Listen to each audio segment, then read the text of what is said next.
Hello everyone, welcome back to Entertainment Tutorial. Dear students, today in this video lecture we are going to understand about informal letters. Informal letters क्या होते हैं?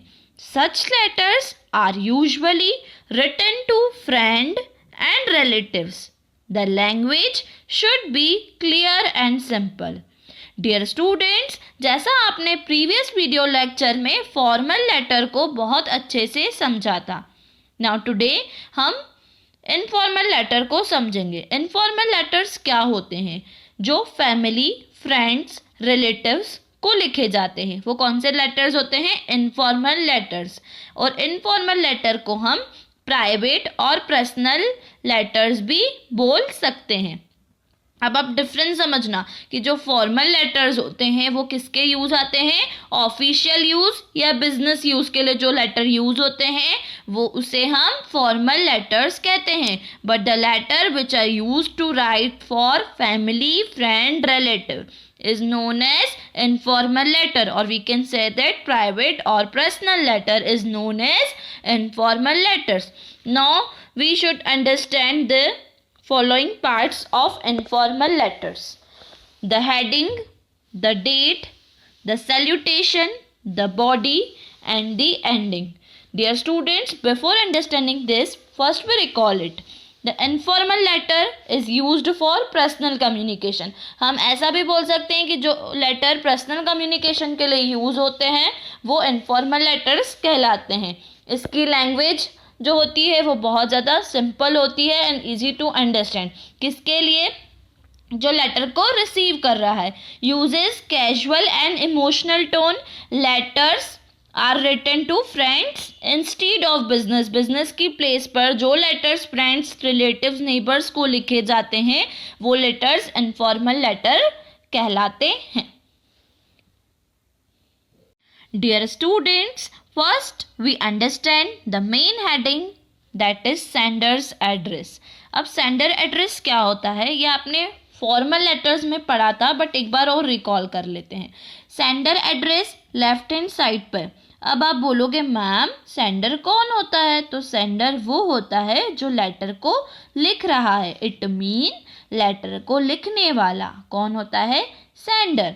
If question में अगर आपको given है you are प्रिया, प्रेम दिया गया है, इट मीन आपको जो लेटर है वो एज अ प्रिया या प्रेम बनकर लिखना है. आपको अपना नेम नहीं लिखना है. इफ क्वेश्चन में ऑलरेडी गिवन है तो. इफ नहीं गिवन दिया है तो क्या करोगे?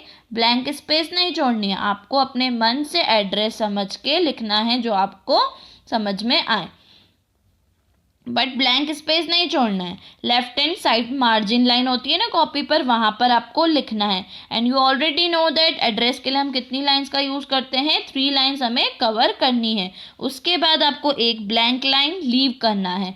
आफ्टर दैट हम क्या लिखते हैं? डेट. डेट कौन सी लिखते हैं? जिस दिन हम लेटर को लिख रहे हैं. डेट हम कौन सी लिखेंगे? जिस दिन आप लेटर को लिख रहे हो उस दिन की डेट आपको लिखनी है. फॉर एग्जाम्पल आज आप लिख रहे हो तो आज कौन सी डेट है? 17 दिसंबर 2020.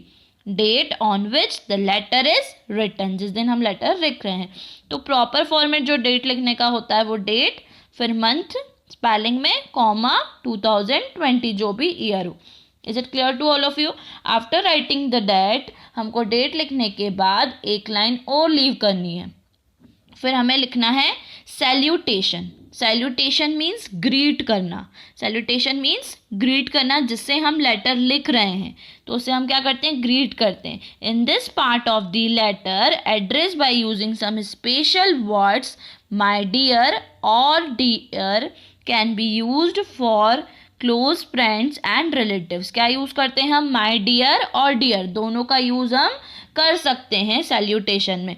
Like my dear Priya, my dear Arpit, my dear father, mother, dear Sonam. हम माई डियर भी लिख सकते हैं और डियर का यूज़ भी कर सकते हैं. Dear Akash, dear uncle, aunt, dear friend, ETC many more. ऐसे वर्ड्स हम यूज़ कर सकते हैं सैल्यूटेशन में. The following words can be used for known people. Known people मतलब जिन्हें आप जानते हैं. Mister, MR before the name of man. Man के नेम के आगे लगता है mister. Master before the name of a young boy. Young boy के लिए क्या लगता है? Master. Mrs, MRS before the name of married women. Married women के लिए लगता है मतलब जिसकी शादी हो गई है. Miss before the name of unmarried girl, and Miss, it is the common word used for both married and unmarried women. Now the main content, fourth part is the body of the content. Dear student, this is the main portion of the letter. It contains all the information or news the sender wants to convey. Body of the content is divided into 3 parts. Dear student, ये सबसे main part होता है. इसमें हम letter की main starting करते हैं. क्या करते हैं? मेन स्टार्टिंग करते हैं और ये सबसे ज़्यादा इम्पॉर्टेंट रहता है और इसे हमने 3 पार्ट्स में डिवाइड किया. First is introduction, second is body of the letter and third is conclusion. In introduction you might by asking about the wellbeing. The opening should be casual and comfortable. Introduction में हम पूछते हैं उनके बारे में और खुद के बारे में बता. Like I am fine here and hope you also be fine there. मैं यहाँ ठीक हूँ, आशा करती हूँ आप भी वहाँ पर ठीक होंगे. इस टाइप का ओपनिंग मैटर रहता है. ओपनिंग मैटर हमेशा कैजुअल और कंफर्टेबल होना चाहिए. उसके बाद body of the letter, it should include main matter in detail. Letter किस बारे में लिख रहे हैं उसकी पूरी इंफॉर्मेशन देना. फॉर एग्जाम्पल, अगर आप मैरिज के लिए कॉन्ग्रेचुलेशंस लिख रहे हो तो वो लिखोगे. थैंकिंग कर रहे हो, बर्थडे गिफ्ट आपको किसी ने भेजा है या आप बर्थडे इनविटेशन देना चाहते हैं, तो ये सब चीज़ें किस में आती है? बॉडी ऑफ द लेटर में. मतलब मेन हमारा मैटर क्या है उसको डिटेल में कंक्लूड करना बॉडी ऑफ द लेटर में आता है. Last, conclusion summarises. You have to sum up the letter, writing letter and affectionate goodbye in general terms. अब क्या होता है, लास्ट में हम लिखते हैं convey my regards to Sonu mother and love to Sonu, ऐसे लिखते हैं ना. Convey my regards to all family members. The following things should be kept in mind while writing this portion of the letter. Dear students, आपको कुछ बातों का ध्यान रखना है जब आप body of the content को लिखते हैं.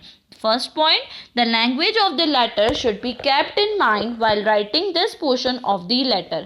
जब आप लेटर लिख रहे हैं तो आपको लैंग्वेज का ध्यान रखना है. लैंग्वेज जो होती है वो कैजुअल और इमोशनल टोन का हम यूज़ इनफॉर्मल लेटर्स में करते हैं. First person pronoun I should be avoided. Do not use very long sentence. बहुत लंबे लंबे वाक्यों सेंटेंसेस का यूज़ नहीं करना है.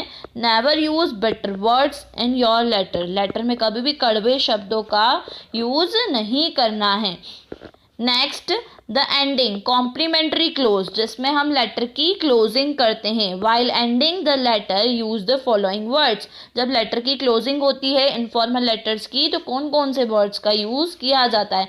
अगर आप लेटर लिख रहे हो उनसे आपका ब्लड रिलेशन है तो आप कौन से वर्ड करोगे यूज़?